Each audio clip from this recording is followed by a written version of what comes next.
네, 보세요.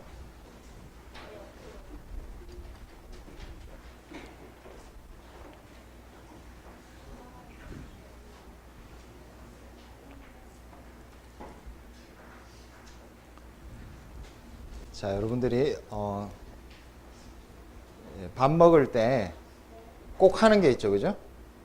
밥 먹을 때마다 꼭 하는 게 뭐죠? 기도하죠, 그죠? 예. 집에서 밥 먹을 때 혹시 우리는 기도를 안 합니다, 이런 친구가 있을까요? 예, 까먹을 때는 있죠, 그죠? 까먹을 수는 있어요, 그죠? 먼저 밥을 먹었는데 생각해 보니까 기도를 안 했다. 예, 이럴 때는 있는데 그래도 집에 있을 때는 여러분들이 다 기도를 합니다. 자, 근데 이제 학교나 어린이집, 유치원에 가면은 급식을 먹죠. 급식. 점심을 먹죠, 대부분. 저녁을 먹을 수도 있지만. 자, 근데 점심을 먹을 때 학교나 어린이집이나 유치원에서 기도를 하죠, 그죠? 혹시 안 하는 사람이 있어요? 급식 먹을 때? 학교 가서? 예. 표정을 보니까 여러분들이 반 정도는 하는 것 같고, 반 정도는 안 하는 것 같아요. 예, 나는 하기는 하지만 집에서만큼 길게 한다. 집에서 보통 하면 얼마 정도 해요? 보통 엄마나 아빠가 기도하시면 적어도 2분, 3분 정도 하죠. 죄송합니다. 예, 이런 질문을 하면 안 되는 질문인데 어쨌든 집에서만큼 나는 학교나 어린이집이나 유치원에 가서 기도를 그만큼 길게 해요. 짧게 해요. 얼마나 짧게? 예? 거의 안 해요? 아니면은 짧게 하죠. 자, 그래 뭐 좋아요. 안 할 수도 있고, 예, 짧게 할 수도 있어. 한 2초 정도 이렇게. 자, 근데 이제 제가 묻고 싶은 거는 왜 학교나 어린이집이나 유치원에 가면은 기도를 짧게 하게 될까? 왜? 그걸 묻고 싶은 거예요. 예? 친구들이 많으니까. 친구들이 많은데 기도하면은 안 되나요? 밥을 빨리 먹고 싶어서. 예. 자, 근데 솔직히 말씀드리면 저도 아이 초등학교 다닐 때 혹은 중학교, 고등학교 다닐 때 학교 가서 밥 먹을 때 기도할 때 항상 약간 순간, 예, 누가 생각이 나냐면 주위에 있는 친구들이 기도하는 내 모습을 보면은 나를 어떻게 볼까, 그게 항상 신경이 쓰였어요. 그래서 어떨 때는 진짜 기도를 하지만 굉장히 짧게, 친구들이 전혀 알아보지 못하도록 눈을 감았는지 떴는지 모르게 거의 막 2, 3초에 기도하는 것처럼 이렇게 할 때도 솔직히 많이 있었어요. 근데 왜 그랬을까? 그게 나쁘다, 좋다 이런 걸 떠나서 왜 그랬을까? 그런 생각을 해보면 친구들이 나를 어떻게 생각할까? 첫 번째는, 예? 비웃을 것 같아요. 그러니까 뭐 그냥 기도하는 모양이다 그러면 괜찮은데 비웃을 것 같아요. 이렇게. 근데 비웃으면은 뭐가 있을까요? 비웃으면은, 예, 비웃으면 부끄러우시죠? 근데 이런 게 있을 것 같아요. 제 생각에는 쟤는 평소에 전혀 교회 다니는 애인지도 몰랐는데 그렇게 하지도 않으면서 우리하고 똑같이 하면서 기도는 하네? 이렇게 친구들이 생각할까봐, 그게 좀 저는 좀 두려웠던 것 같아요. 친구들이 나를 어떻게 생각할까? 또 친구들이 나를 좀 평소와는 다른, 그냥 교회 다니는데 전혀 교회 다니는 사람 같지 않은 모습인 것 같은 거, 이런 거 두려워하고. 세 번째는 이런 것도 있었어요. 되게 어려운 질문을 하는 친구들이 있었어. 교회 다닌다고 하면. 야, 너 하나님이 계신 거 한번 증명해봐. 뭐 이런 거 있잖아요. 그죠? 어? 세상에 많은 종교가 있는데 왜 기독교만 믿어야 돼? 어려운 질문. 나로서는 도저히 대답하기 힘든, 초등학생으로서는 그런 질문을 할까봐 기도하면 항상 그런 질문하는 친구들이 있었어요.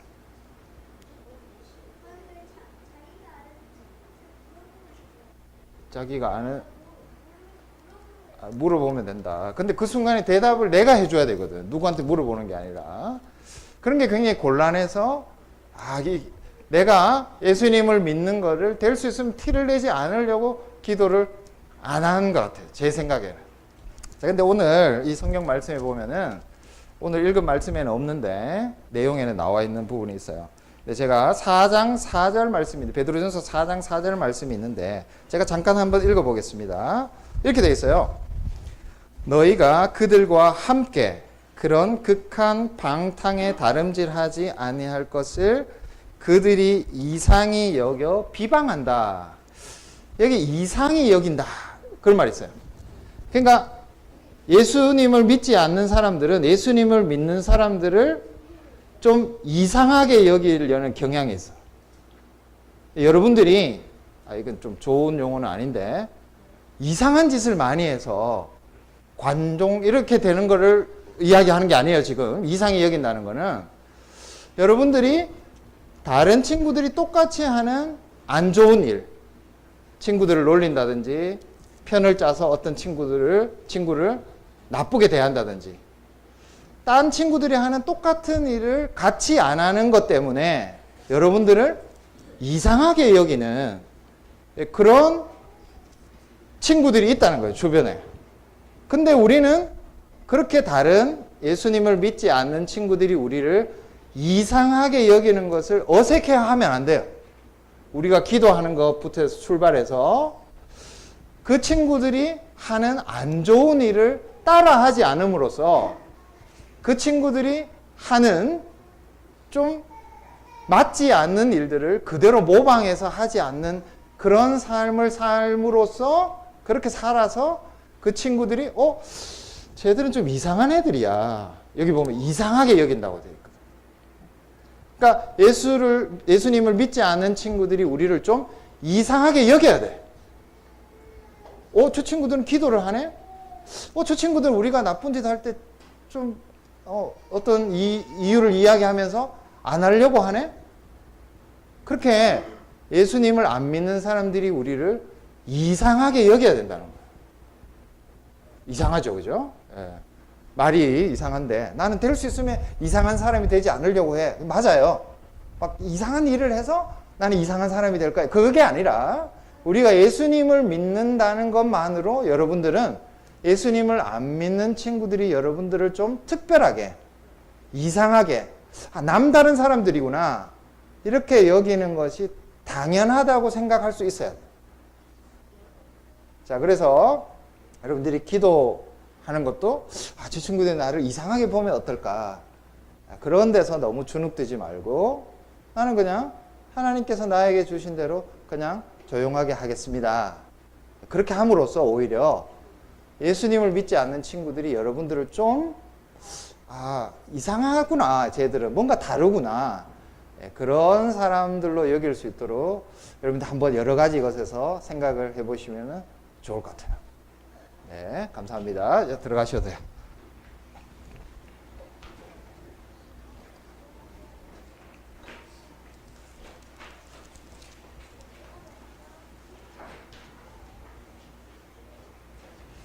함께 기도하겠습니다.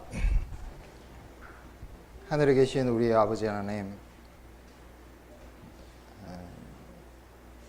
우리를 하나님의 백성으로 불러주셨는데 하나님의 백성의 모습이 이 땅에서 은연중에 드러나는 일을 두려워하고 그것을 꺼려하며 또 하나님의 말씀대로 사는 구별을 우리가 두려워할 때가 많았습니다. 말씀으로써 위로해 주셔서 그 길을 담대하게 갈 수 있도록 인도해 주시옵소서. 예수님 이름으로 기도합니다. 예, 오늘 베드로전서 1장 1절 말씀에 베드로가 다른 말씀에서는 잘 나타나지 않는데 이 편지를 받는 성도들을 흩어진 나그네다 이렇게 이야기하고 있습니다. 여기서뿐만 아니라 베드로 전후서에는 계속해서 성도들을 나그네다 그렇게 표현하는 곳이 많이 있습니다. 1장 17절 말씀을 봐도 외모로 보시지 않고 각 사람의 행위대로 심판하시는 이를 너희가 아버지라 부른즉, 그러니까 하나님을 아버지라 부르는 모든 사람들은 너희가 나그네로 있는 사람이다 이렇게 말하고 있습니다. 그래서 베드로전서에서는 특별히 성도들을 이 나그네라는 표현으로 부르고 있습니다. 나그네라는 이 명칭을 들었을 때 여러분들이 나그네이십니다 이런 명칭을 들으면은 여러분들에게 이 나그네가 어떤 사람인가 하는 것을 한번 생각해 보시게 될 것 같아요. 근데 보통 적어도 우리나라에서 살아갈 때 나그네 이렇게 하면은 그렇게 나쁘지 않은 부정적인 것이 아니라 굉장히 낭만적이고 유유자적하고 여유가 있는 그런 사람들을 이제 나그네라고 부를 때가 많지 않나 하는 생각을 해보게 됩니다. 특별히 여러분들이 우리 어린 학생들은 잘 모르시겠지만 옛날에 이렇게 국어책에 항상 그 박목월이 쓴 나그네라는 시가 있었습니다. 강나루 건너서 밀바퀴를 구름에 달가듯이 가는 나그네 이렇게 시작하는 나그네라는 시인데 이 시를 보면은 나그네는 별로 이게 나빠 보이지 않아요. 굉장히 멋있고 여유가 있고 정말 그 아름다운 밀밭길 사이를 아주 자유롭게 걸어가는 인생을 정말 이렇게 여유 있게 자유롭게 살아가는 그런 존재가 나그네다 이렇게 생각할 수가 많이 있습니다. 근데 베드로가 지금 이야기하는 흩어진 나그네를 좀 더 정확하게 번역하자면 이런 낭만적이고 여유 있는 그런 존재가 아니라 피난민이라고 번역을 해야 정확한 번역인 것 같습니다. 지금 제주도에 500명이나 되는 그 예멘 난민들이 와 있습니다. 이 사람들을 받아야 된다, 받지 말아야 된다 이런 어떤 토론들도 있는데 뭐 그런 걸 떠나서 여기서 말하는 나그네는 그런 박목월 시에 나오는 그런 여유 있는 낭만적인 나그네가 아니라 피난민들을 말해요. 그러니까 디아스포라 피난민들이다. 그리스도인은 하나님의 백성은 하나님을 아버지라 부르는 사람들은 피난민들입니다. 조금 전에 제가 예멘에서 오신 그 난민들의 예를 들었는데 뭐 그분들을 받지 않는다 받는다 그런 논쟁을 떠나서 여러분들이 피난민입니다. 그런 이야기를 들으면 결코 유쾌하지 않으실 거예요. 내가 피난민이라고? 정말 이 피난민이라는 그 말, 흩어진 피난민, 디아스포라 피난민이라는 이 말은 그것을 듣는 사람들에게는 결코 즐겁지 않은 그런 명칭일 것입니다.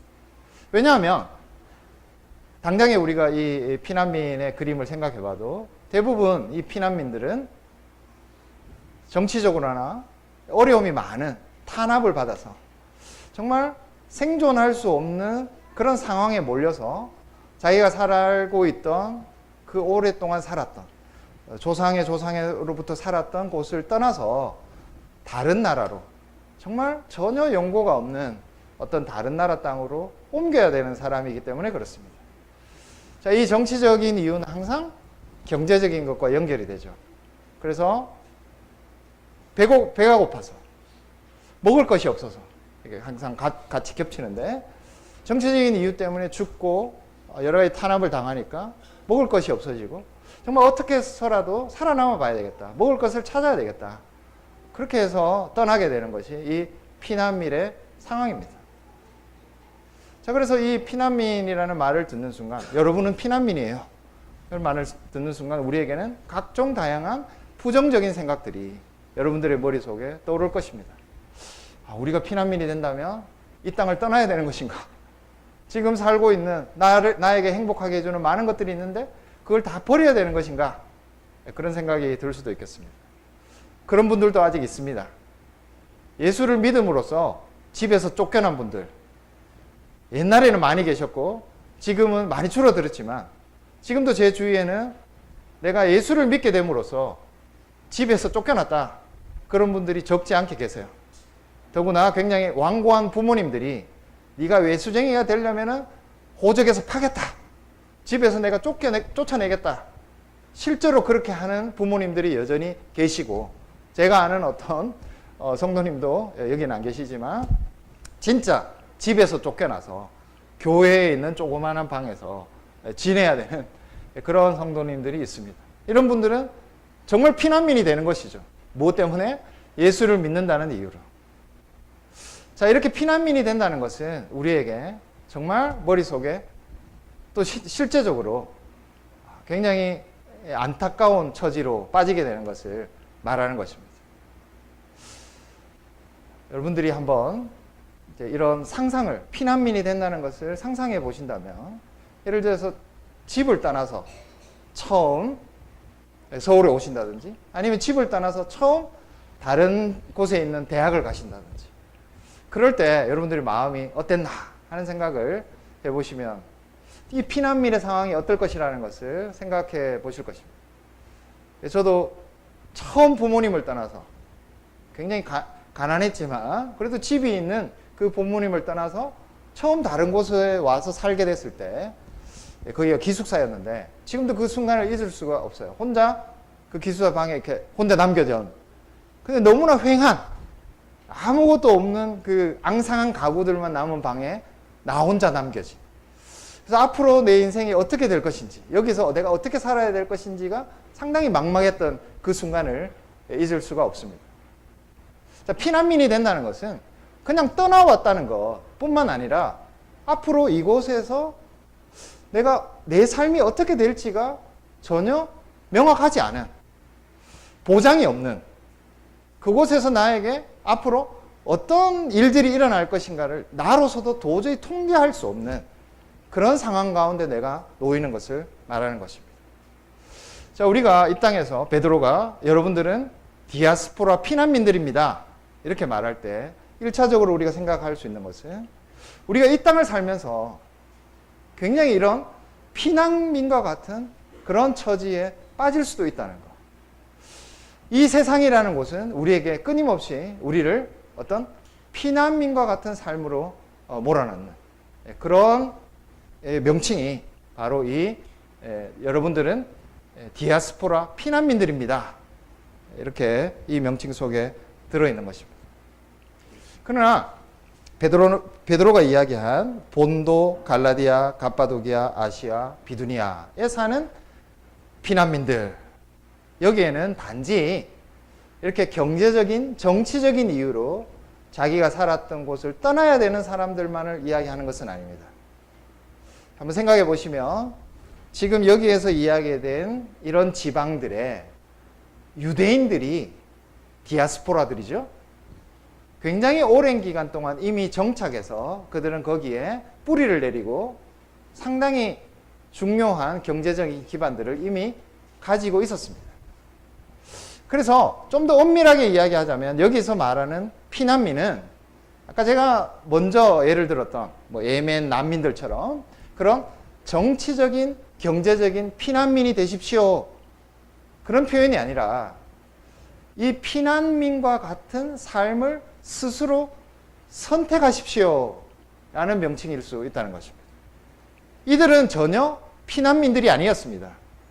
이들은 이미 오랜 기간 동안 유대인들과 함께, 혹은 뭐 유대인이었겠죠, 처음에는 이 지방들에 정착해서 상당히 많은 돈을 모았고 상당히 좋은 경제적인 기반을 이미 쌓아두었던 사람들입니다. 그들은 피난민이 아니었습니다. 엄밀하게 이야기하자면 정치적인, 경제적인, 우리가 머릿속에 그리는 피난민의 모습, 그것은 이들에게 전혀 어울리지 않는 그런 명칭이었습니다. 근데 베드로는 당신들은 자발적인 피난민이 되십시오, 그렇게 권하고 있는 것입니다. 여러분들은 피난민이 아니지만 스스로 피난민의 삶을 결정하십시오 라고 권하고 있는 것입니다. 여러분들은 경제적인 기반이 있고 재산이 있고 가족이 있는 곳에 살아가고 있지만 그러나 그곳에 안주하지 말고 마치 스스로 피난민이 된 듯이 살아가셔야 합니다. 라고 권하고 있는 것입니다. 자발적인 피난민이 어떤 사람들인가? 제가 이런 생각을 한번 해보게 됐습니다. 제가 아는 친척분들이 일본에 정착해 계십니다. 제가 한번 방문한 적이 있는데 그분들은 이미 일제시대에 일본으로 넘어가서 그곳에서 계속해서 살아온 분들입니다. 이미 4세대, 거의 5세대까지 자손들이 태어난 분들이시죠. 솔직히 그곳을 제가 이제 처음 방문할 때 가면서 그분들이 어떤 기독교인들의 입장에서 봤을 때는 좀 좋지 않은 이런 이야기를 해서 좀 그렇지만 빠찡고 산업을 하시고 계시다고 들었어요. 그 친척분들이.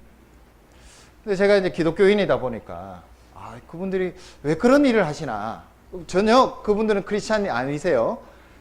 그럼에도 불구하고 왜 하필 그런 일들을 하실까라는 마음에 작은 질문을 가지고 제가 갔습니다. 근데 막상 일본 땅에 발을 내딛고 그 일본이라는 사회 속에서 살아가는 그분들이 이야기를 들어보니까 그 일을, 그 사업을 하지 않을 수 없는 상황이었다는 것입니다. 한국인으로서, 조선인들이죠. 조선진.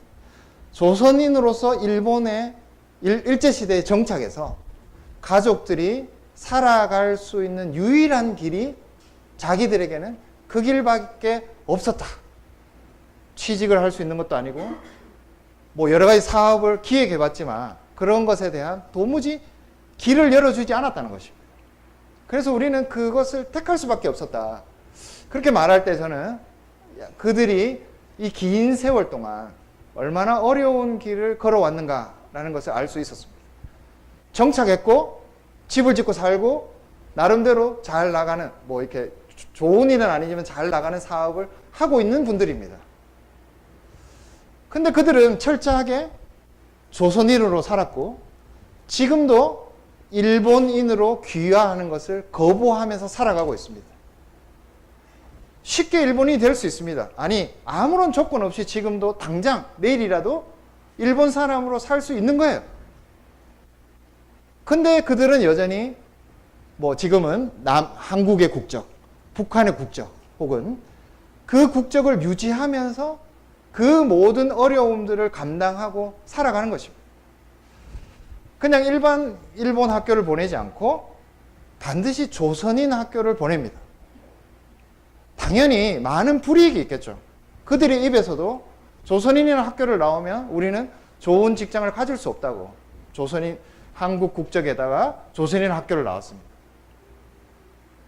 일본 사회에서는 잘 받아들여지기 힘든 조건들이죠. 그러나 그들은 한 번도 일본인이 되겠다고 생각해 본 적이 없고 그것을 선택하지 않고 그 사회 속에서 살아가고 있었습니다. 자발적으로 조선인으로서 조선말을 배우면서 살아가는 길을 너무나 힘들고 고통스럽지만 그 길을 선택해서 일본이라는 곳에서 살아가고 있는 모습을 제가 본 적이 있습니다. 뭐 정확하게 맞지 않는 그림이지만 우리는 이 땅에서 직장을 가지고 그리고 여기서 경제 생활을 하고 그리고 이 세상의 사람들이 만들어 놓은 많은 것들을 공유하면서 함께 살아가고 있습니다. 근데 우리가 자발적인 피난민이 된다는 것은 어떤 의미가 있을까요? 자발적인 피난민을 선택해야 된다는 것입니다. 모든 것을 같이 하고 있고 똑같은 모양으로 하고 있지만 끊임없이 우리는 스스로 나는 이 땅에 스스로 선택한 피난민으로 살아야 된다는 것을, 그 사명을 분명하게 붙들라는 것이죠. 베드로가 오늘 당신들은 디아스포라 피난민들입니다. 이렇게 말할 때 그것은 정치적인, 경제적인 이유 때문에 피난민이 되어서 난민으로 떠도는 그런 사람들을 말하는 것이 아니라 여러분들은 스스로 자발적으로 피난민의 길을 선택해야 되는 분들입니다. 라는 우리의 정체성을 말하고 있는 것입니다. 어떻게 보면 그냥 정치적인, 경제적인 이유로 난민이 된 분들과 거의 같은 조건으로 우리가 살아야 될지 모릅니다. 자발적인 피난민이 된다는 것은 물론 우리에게 많은 것들이 주어져 있지만 때로는 의도적으로 마치 아무것도 없는 사람들인 양, 이 땅에 아무런 소망이 없는 사람들인 양 우리를 그렇게 생각하면서 우리의 정체성을 그렇게 여기면서 이 땅을 걸어가야 할지도 모른다는 뜻이죠. 베드로 사도는 우리에게 그런 길을 선택하라는 것입니다. 자발적으로 피난민이 되는 이 땅과 전혀 섞일 수 없는 그런 길을 당신의 정체성을 지키는 하나님의 백성으로서의 그 여권을 나의 국권을 상실하지 않는 자로서 이 땅에서 끊임없이 살아야 한다는 것을 우리에게 가르쳐주기 위해서 당신들은 흩어진 디아스포라 피난민들입니다. 이렇게 우리를 부르고 있는 것입니다. 제가 이때까지 말씀드린 것처럼 이 피난민, 자발적인 피난민으로 자신을 선택한, 자신의 인생의 길을 선택한 사람들에게는 당연히 불이익이 많을 것입니다.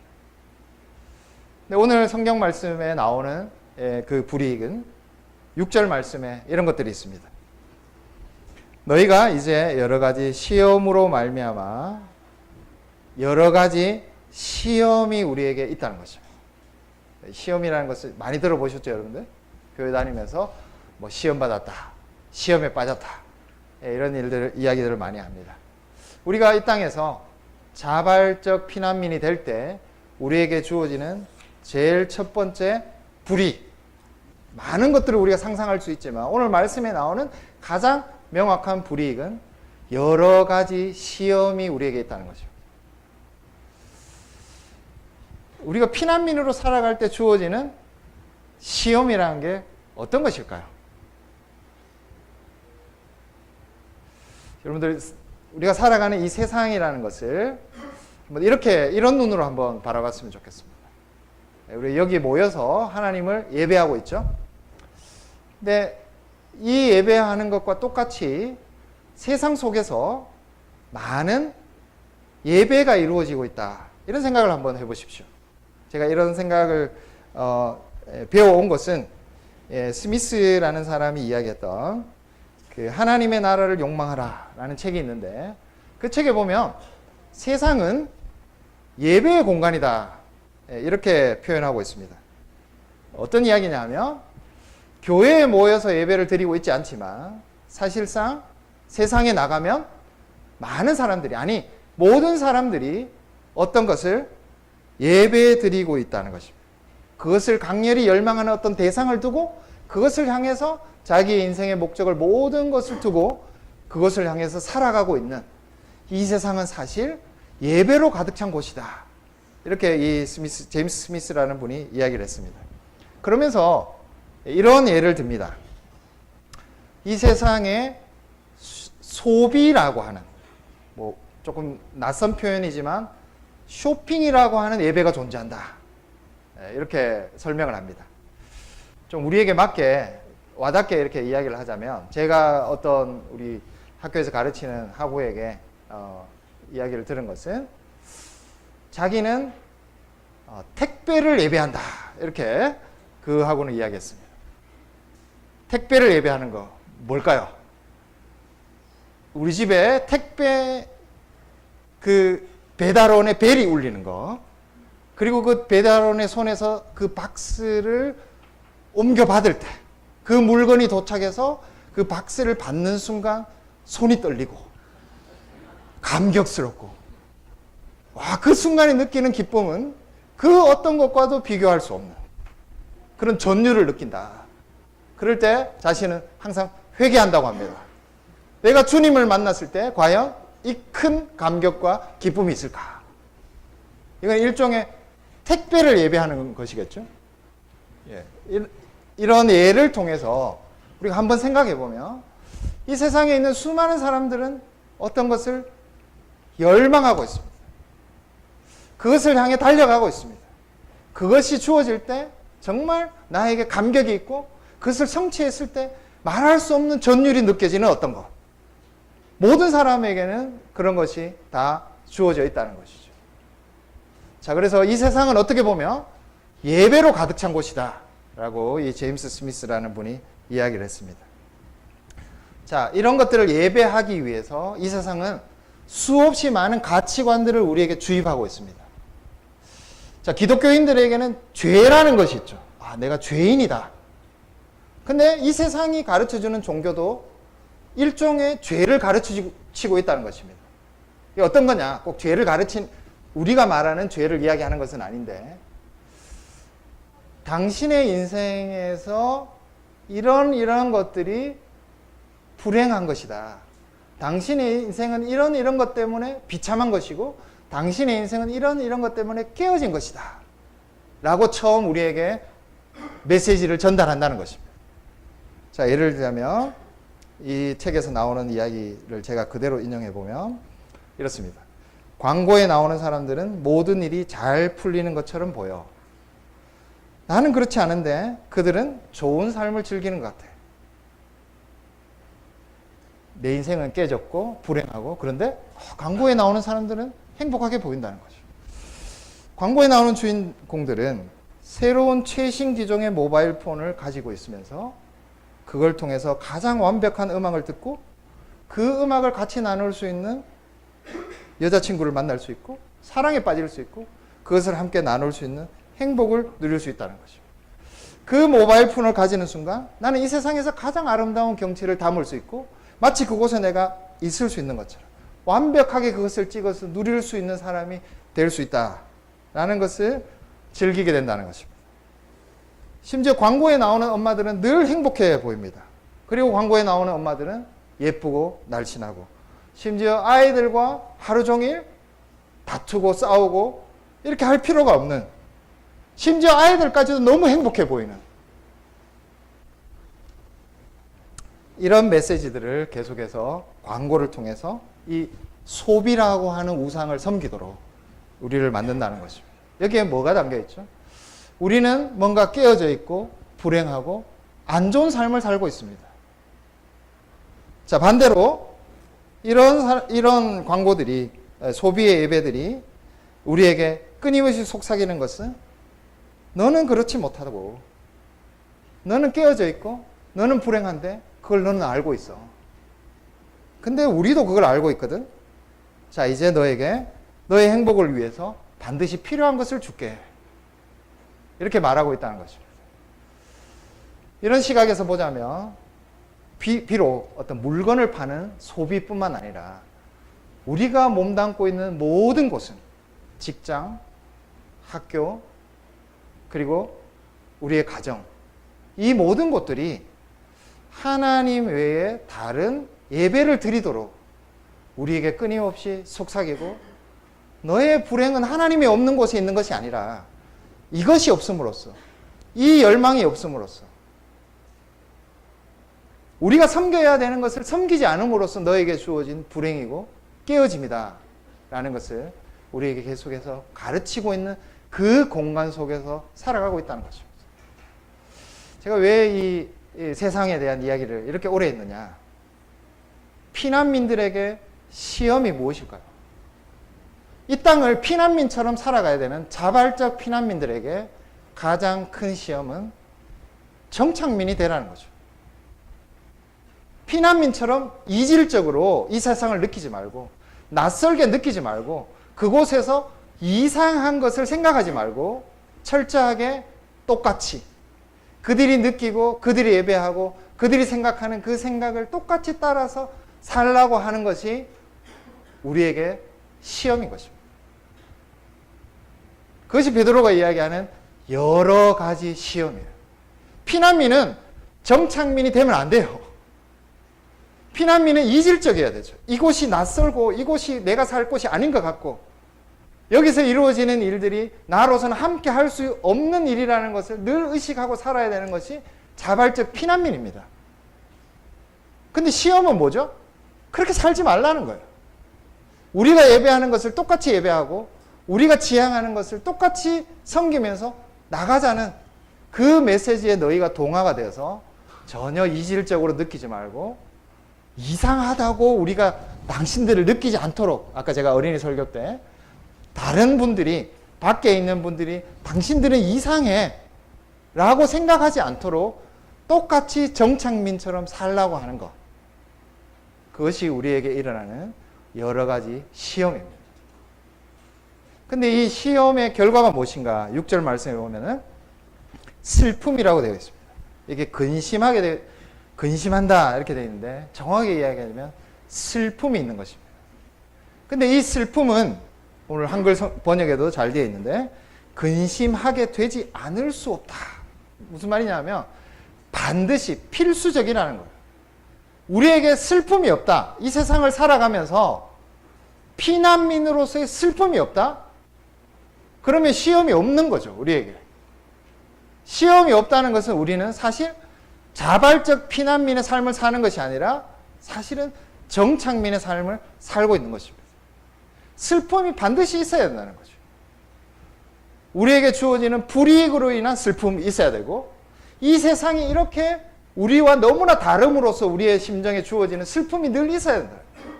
슬픔이 없는 사람, 이 세상이 이름으로 인해서 이 세상이 우리와 다른 예배를 드림으로 인해서 주어지는 그 슬픔이 없는 사람은 필수적이에요. 반드시 있어야 된다. 되지 않을 수 없으나 반드시 있는 이 슬픔이 우리에게 있을 때 우리는 자발적 피난민의 삶을 확인하게 되는 것입니다. 이것이 불이익입니다.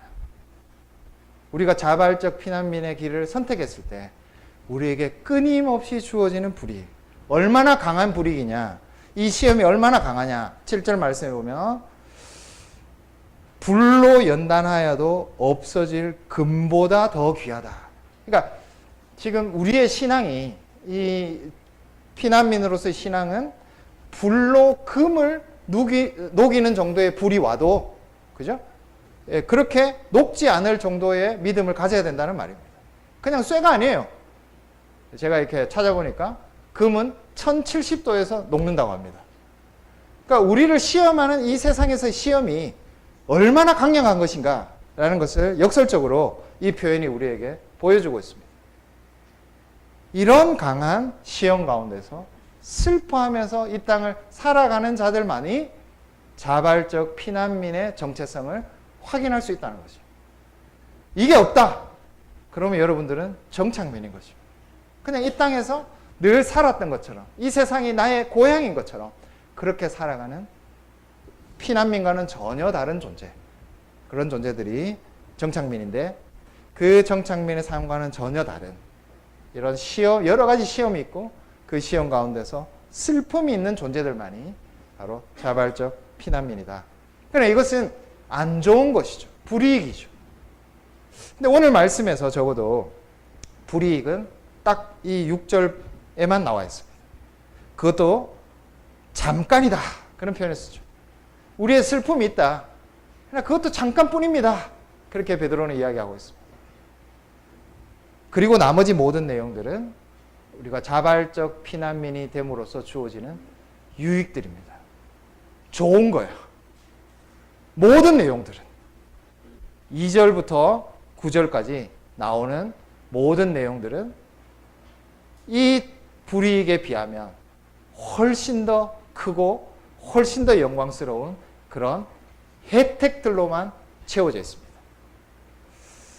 자, 3절 말씀해 보면은 산소망이 나옵니다. 산소망. 자발적 피난민들에게는 죽은 소망이 아니라 산소망이 있다. 그러면서 베드로가 부활 때문에 우리는 산소망을 가지게 되었다. 그렇게 말합니다. 우리의 산소망은 예수님의 부활 때문이다. 여기에는 베드로 자신의 고백도 함께 담겨 있겠죠. 예수님의 부활 이전에 베드로는 소망이 무엇이었습니까?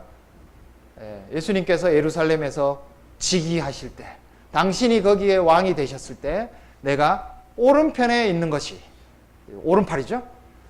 우편에 있는 것이 베드로의 소망이었습니다. 그게 바뀐 게 언제죠? 예수님의 부활입니다. 예수님의 부활을 기점으로 베드로는 죽은 소망에서 산 소망으로 바뀌었습니다. 예루살렘의 즉위에서 왕의 우편에 있는 것이 훨씬 더 아름다운 소망이죠. 부활 이후에 사도로서 살았던 베드로의 인생은 굉장히 비참한 인생이죠. 인간적으로 생각하면. 예루살렘에서 떵떵거리고 사는 삶이 전혀 아니었습니다. 근데 베드로는 그것을 살아있는 소망이라고 말합니다. 예수님의 부활 때문에 베드로에게는 산 소망이 생겼습니다. 우리에게도 죽은 소망이 아니라 산 소망이 주어졌습니다. 이 땅을 살아가면서 다른 많은 것들을 예배하는 것에서 벗어나서 부활하신 예수 그리스도를 믿는 믿음 안에서 살아가는, 그리고 그것에서 주어지는 우리의 인생의 소망이 새롭게 생겨났습니다. 베드로처럼. 그것이 우리에게 주어지는 혜택입니다. 이 세상의 모든 사람들이 죽은 소망 가운데 살아가고 있습니다. 그러나 우리는 아닙니다. 우리는 살아있는 소망, 지금도 살아계신 예수 그리스도를 향해서 그분께서 주신 사명을 감당해 가면서 살아가야 하는 이 산 소망을 가지게 된 것입니다. 4절 말씀에서는 유업을 이야기합니다. 유업. 유업이 있다, 너희들이. 피난민은 유업이 없죠. 땅 한 평도 없는 사람들을 피난민이라 하잖아요. 그죠? 우리는 다 땅들이 있으시고 집들도 있으시고 직장도 있으시고, 그래서 이분들하고 비교했을 때는 훨씬 좋은 처지입니다. 그러나 우리의 진정한 유업은 하늘에 있는 것이다 라고 말합니다. 구약에서 하나님께서 땅을 분배해 주신 거죠. 땅을 소유하게 된 것이 아니라 하나님이 분배해 주신 땅을 받게 되었습니다. 우리에게는 그런 땅이 없습니다. 그러나 우리의 이 진정한 땅은 하늘에 간직해 있다. 그렇게 말하면서 4절 말씀에 이 유업은 세 가지를 이야기합니다. 썩지 않고 더럽지 않고 쇠하지 않는다. 너희가 가지고 있는 진정한 유업은 이 세 가지 성격을 가지고 있다라고 설명합니다. 뭐 금인가? 하늘에 금이 많이 쌓여 있겠구나. 내 아파트가 있는데 거기에 들어가면 금덩어리들이 쫙 쌓여 있을 거야. 이렇게 생각하실 수 있겠습니다. 그러나 썩지 않는다, 더럽지 않다, 쇠하지 않는다는 것은 하나님의 속성을 설명하는 형용사들입니다. 이거는 하나님에게만 속한 거야. 하나님 외의 모든 존재들은 이 땅에서 썩죠. 쇠하죠. 없어지죠. 그래서 5절에서 4절에서 이야기하는 이 유업이라는 것은 어떤 물건이 아닙니다. 하나님이 우리의 유업이라는 것이죠. 혜택이잖아요. 여러분들이 아무리 이 땅에서 많이 모아놔도 다 없어지는데 하나님이 없어지시나요? 하나님이라는 분은 절대적인 우리의 유업이고 절대적인 우리의 분배받은 땅입니다. 그 유업을 누리라는 것이죠. 그리고 그 유업은 변함없이 하늘에 계셔서 우리가 영원토록 누릴 수 있는 것이다 라고 가르쳐주고 있는 것입니다. 이 땅에서는 가난해라, 그게 아닙니다. 이 땅에서 우리가 가진 유업을 통해서 하나님께 주신 것을 통해서 사용해서 하나님의 사명을 다해야 됩니다. 그러나 최종적으로 우리의 유업은 무엇인가? 그것은 오직 하나님밖에 없다는 것은, 그게 얼마나 큰 혜택이라는 것을 깨달아라는 것이죠. 자, 그리고 2절 말씀으로 다시 돌아가 보면 이 자발적 피난민들에게 주어지는 혜택을 좀 더 하나님 가까이에서 설명하고 있습니다. 그것을 한마디로 뭐라고 이야기하느냐? 하나님의 택하심이다. 그렇게 말합니다. 다른 어떤 것이 없더라도 여기에서 하나님의 택하심이 있는 자들, 그들이 자발적 피난민이라는 것입니다. 여러분들이 뭐 결혼을 하시고 서로 남자친구, 여자친구 이렇게 연애를 하실 때 왜 이렇게 모든 분들이 표정이 밝아지죠? 결혼을 하실 때 막, 죄송합니다. 최근에 결혼하신 분들도 계셔서 제가 말씀드리기 조심스럽지만 결혼을 하면은 굉장히 자존감이 높아지고 얼굴이 밝아지고 행복하게 됩니다. 따지고 보면은 뭐 일상이 굉장히 늘 좋으냐? 그렇지 않을 거예요. 더 많은 힘든 일도 있고 더 많이 이렇게 해야 되는 일들도 있습니다. 그러나 딱 한 가지 이유, 그것은 다른 그 상대가 이 세상에 많은 사람이 있는데 나를 택해줬다는 거. 다른 사람이 아니라 나라는 존재를 선택해 주었다는 거. 그것만큼 어떤 귀한 것이 있을까요? 나를 이렇게 힘을 나게 해주는 어떤 에너지가 있을 수 있을까요? 하나님이 우리를 택하셨다는 것입니다. 너를 택해주었다, 하나님께서.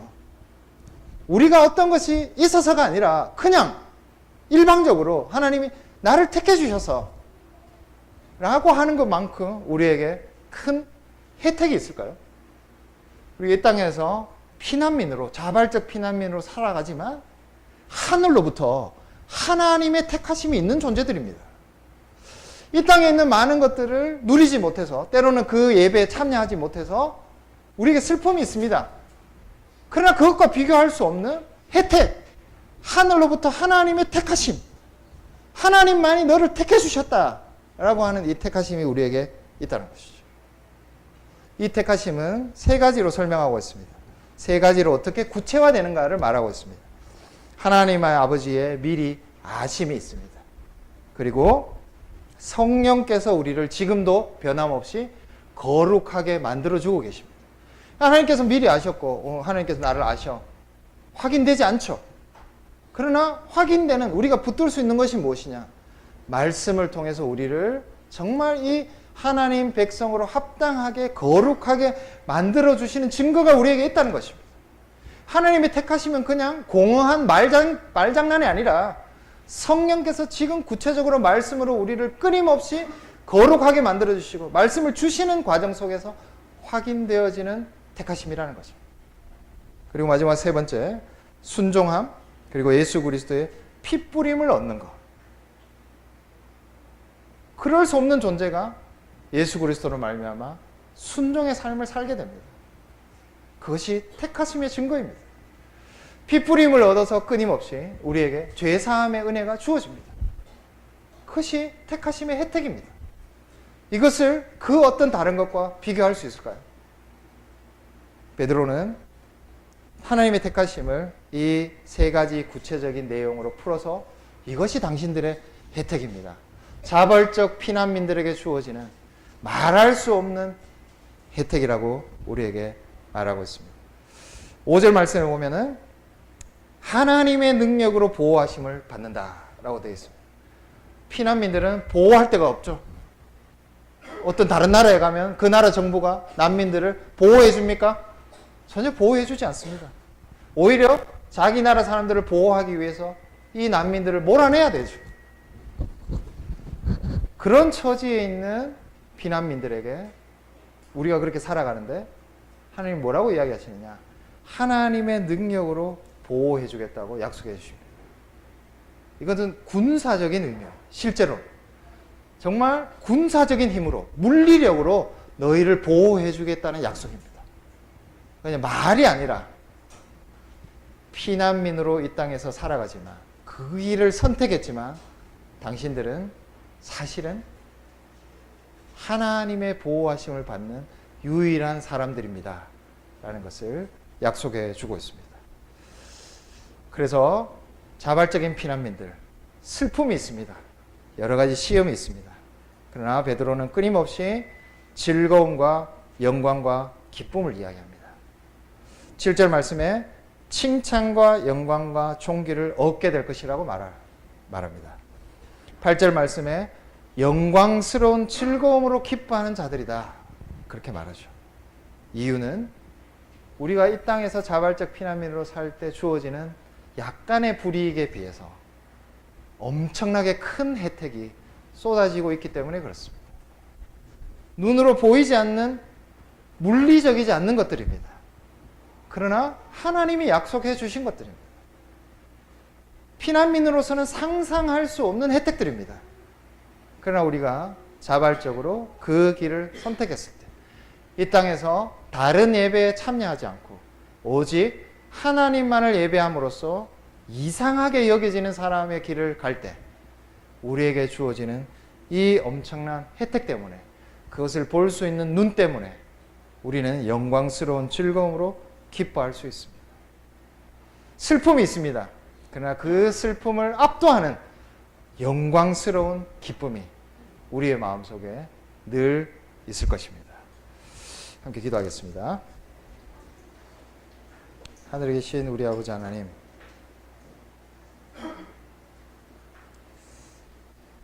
우리에게 자발적 피난민이 되라고 권하십니다. 그러나 그것이 주는 혜택이 엄청나다고 권면해 주십니다. 우리의 눈에 자발적 피난민으로서의 슬픔이 가득 찬 것이 아니라 하나님으로부터 주어지는 영광스럽고 신적이고 하나님 안에만 있는 그 혜택으로 말미암아 기뻐할 수 있는 자들 되게 하여 주시옵소서. 예수님 이름으로 기도합니다. 감사 찬송 500